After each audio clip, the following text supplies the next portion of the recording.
Hi everyone and welcome back to my channel. Today I am going to be updating my garden journal and I thought I would show you kind of what I put in it last year. So this is my 2020 garden journal. We just had a kind of a goals page, a to-do list, which as you can see I didn't fill out too much. This was the garden layout I made. I didn't follow that. I took a screenshot kind of what the current price of food was, and then this was my harvest tracker. So every time I harvested something, I came in and measured it. So I weighed it and put the weight down in grams and ounces, and then wrote down what it was and the date that it was. So I was able to kind of get a price of what I ended up harvesting last year, which was about $300. And then I just had kind of a summary page of what I've learned and kind of what I want to focus on next year. And then that brings us to my next year garden. And so this is for the upcoming garden season. And so this is going to be my 2021 garden journal. And as I've kind of talked about in the last videos that I've made about my garden journals, this isn't supposed to be, those beautiful artistic bullet journals that you see. This is just kind of supposed to add a little bit of beauty and color to the book and not make it so clinical, but so don't judge me on my art skills. But I thought I would just kind of put in some really pretty orange flowers and kind of go with this muted color theme, just to kind of give it a little bit of life to the pages. But otherwise, what I really like about garden journaling is that you can really learn a lot year to year.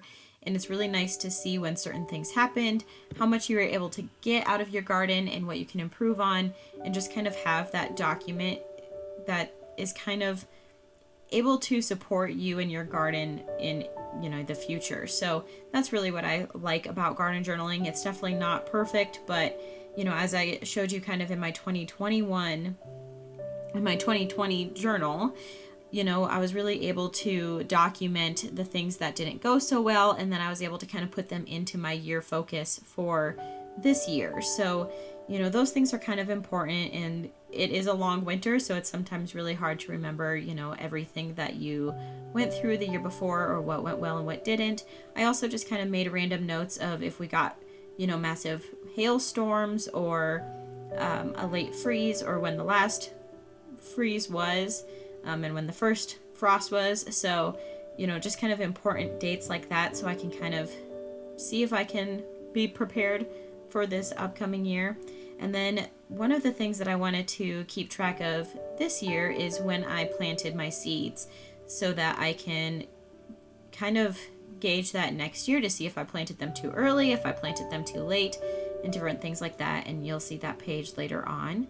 But I just wanted to put a little cute quote in here that said, "Let us live like flowers, wild and beautiful and drenched in the sun." And I thought that was just a really pretty little quote to put in the garden journal.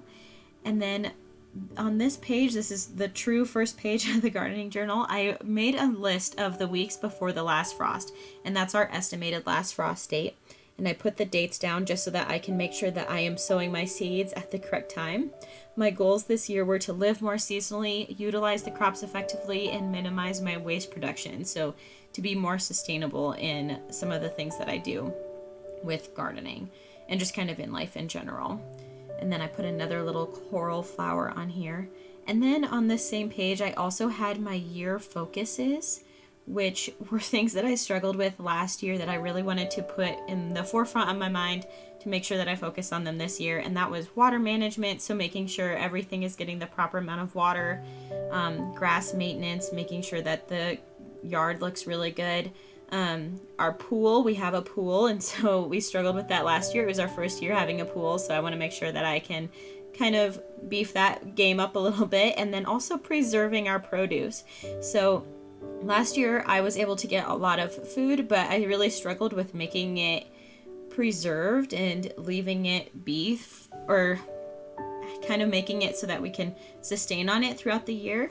There's some easy ones, such as, potatoes or onions or garlic that you can just kind of throw in a cold room and let it sit. But some of the other stuff, I really wanted to figure out how to preserve them so that I can enjoy them longer. So then I made just a to-do list, and then on this page, this is where I'm actually going to put when I started certain seeds, or when I should start certain seeds, I should say, when I plan on doing them this year. So I broke it out into a 12-week mark, 8-week mark, 4-week, cold sow, and then direct sow. And then on this page, this is going to be kind of our garden layout of where I planted everything. And I'm not going to be filling this out until the end of the year. The only things I will fill in here now are things I've already planted in the fall, or perennial plants, just to mark where they are in the garden. So I think you'll see me mark that I have raspberries and onions and garlic planted, but otherwise, or in strawberries. But otherwise, everything will be added in at the very end so that I can truly say where I planted things. But otherwise, I just kind of drew out all of our garden beds. And the great thing about bullet journals is they have little measured out dots. And so you can kind of make it to scale if you measure. And then I also wanted to include the front of our house and the garden beds I have out there. Then we have a shed and with some flower beds around it. And also behind our house, we have a flower bed. And then I also wanted to kind of make note of what I planted in containers this year. So that's kind of what that page is for. Then I just designated 2 pages for a photo collage, just kind of drawings or, little scribbles of things that we found in the garden. Then again, I wanted to keep track of the current prices that are being charged at the grocery stores. And then I made our harvest tracker. And I really like these pages, even though they always look super messy, because, part of my motivation is not having to pay for food at the grocery store and being able to just harvest it from my own backyard. So kind of putting a monetary value to it has kind of helped motivate myself, but also my husband, who's not as dedicated to gardening as I am. And it's just kind of a nice way to kind of see, the difference that you are making to your wallet, but also, there's a lot of benefits to gardening, but that's definitely a fun one to keep track of. And then we have the harvest summary, and then preserving the garden. I wanted to have some ideas for what to do with, crops once I got a big bundle of them and what I can do immediately. And then I also wanted to have some pages for the recipes that I used throughout this year. So here is the garden journal in total. You can see I filled out some pieces of it. I'm really excited to fill this out as we go throughout this season, and I hope to show you guys kind of the end results this fall and kind of see where we are.